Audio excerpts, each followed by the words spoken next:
acceptable. But some Muslims worry that the choices available to women are not the same as those available to men. Houriya Ahmed is a British Muslim who works at the Center for Social Cohesion. I don't agree with the fact that people can have in their prenuptial agreements an agreement to say you can have more than one wife and up to 4 wives. I think that's very unfair and quite unequal that a man can do that and a woman can't. This was something very relevant to 7th century Arabia because that may have been the norms of society then, but it's not necessarily the norms of society today. The different choices available to Muslim men and women can be seen to be a source of division. But on balance, I believe a prenuptial agreement can be made to work. That is certainly what my wife and I have done. When I married my wife Hannah, she made it clear that she didn't want the pressure of having to work. So I agreed to support the family. We also agreed that my parents could move in with us when they're old. It might not seem very romantic to make these plans before your wedding, but as you have seen, Sharia sees marriage very much as a contract between two people. Terms and conditions apply. That's all very well when things run smoothly. But what happens when one or the other party wants out of the deal?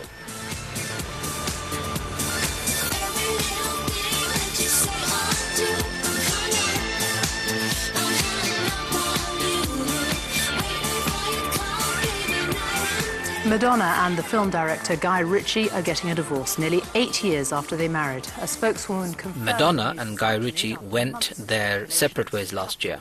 How would Sharia have dealt with the end of their marriage? Well, there are some very interesting differences.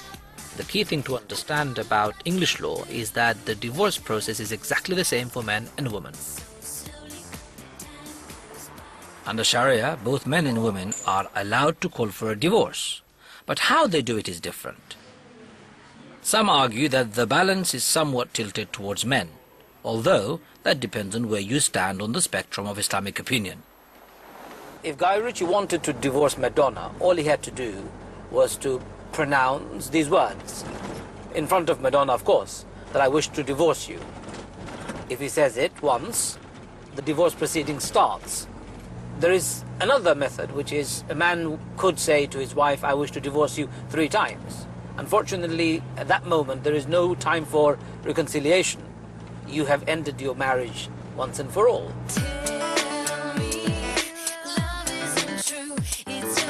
But the situation is different for women. They can't simply start the process by making a pronouncement in front of their husbands.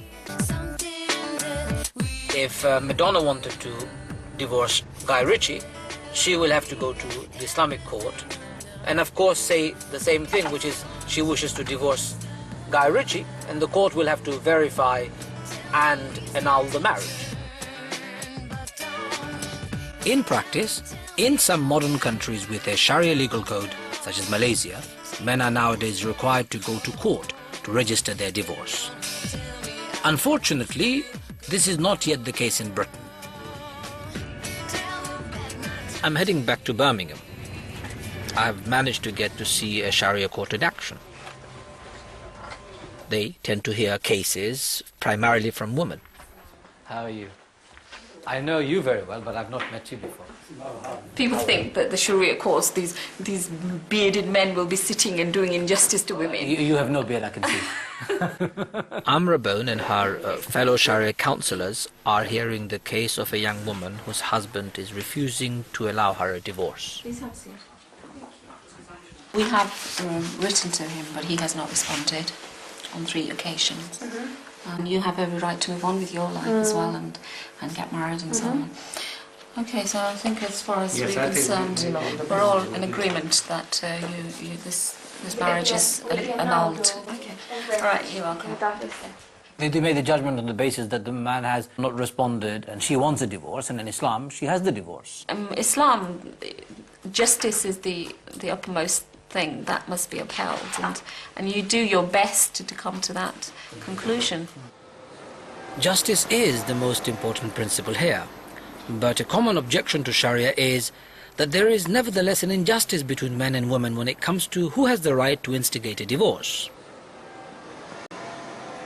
I have made an appointment with Baroness Haleh Afshar, a professor of Islamic law, who also sits in the House of Lords.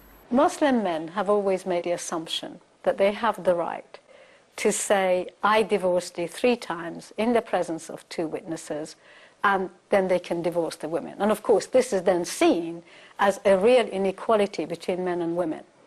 And one of the problems that Muslim women have universally is that the interpretation of the Quran was taken over by men after the early days of Islam. And it's only in the past couple of centuries that we're beginning to say, excuse me, that was the wrong interpretation. Another injustice raised by critics is that even if a woman does secure a divorce, there can be financial penalties. Men have the right to unilateral divorce under Islamic laws, but women don't. And actually, even in a situation where they go to Sharia courts and they ask for a divorce without their husband's permission, very often the woman has to give up all her financial rights and her mehriya or dowry in order to, in a sense, she has to pay the husband to give her what is rightfully hers and to give her the divorce.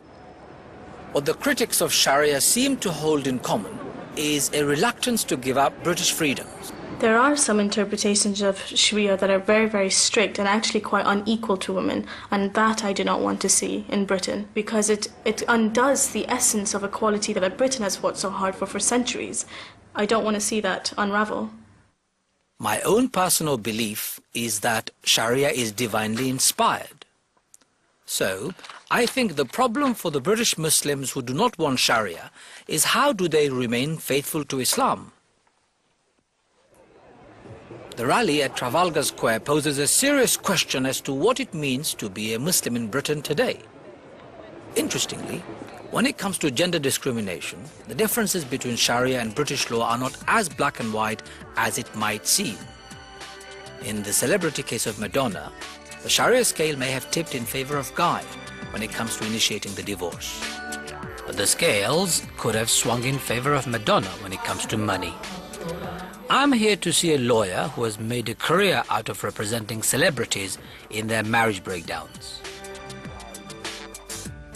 Hello. Hi, how are you? I first asked her to tell me how divorce settlements like that between Madonna and Guy Ritchie are decided upon, if they go before a judge in English law.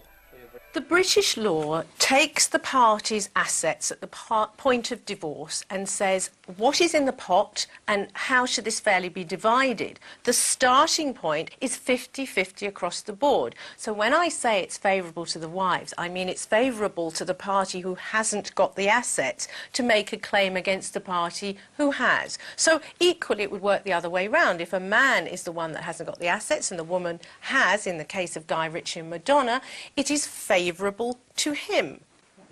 It's a great calculator you have there. Yes, this is for the very big settlements here. This is for the smaller settlements, and of course I have an even smaller one where they have very few assets. Is that where your fees come in? Big, small and the... Ah, all right. So the key thing about divorce in English law is how to divide up the assets between the couple. In Sharia, on the other hand, there is an emphasis on the distinct roles and responsibilities of men and women. Sharia doesn't look at it as a partnership. Even in such a scenario where Guy and Madonna are both working, Guy's earnings are his, but he has the obligation of providing for the family, whereas Madonna's earnings are her own personal belonging.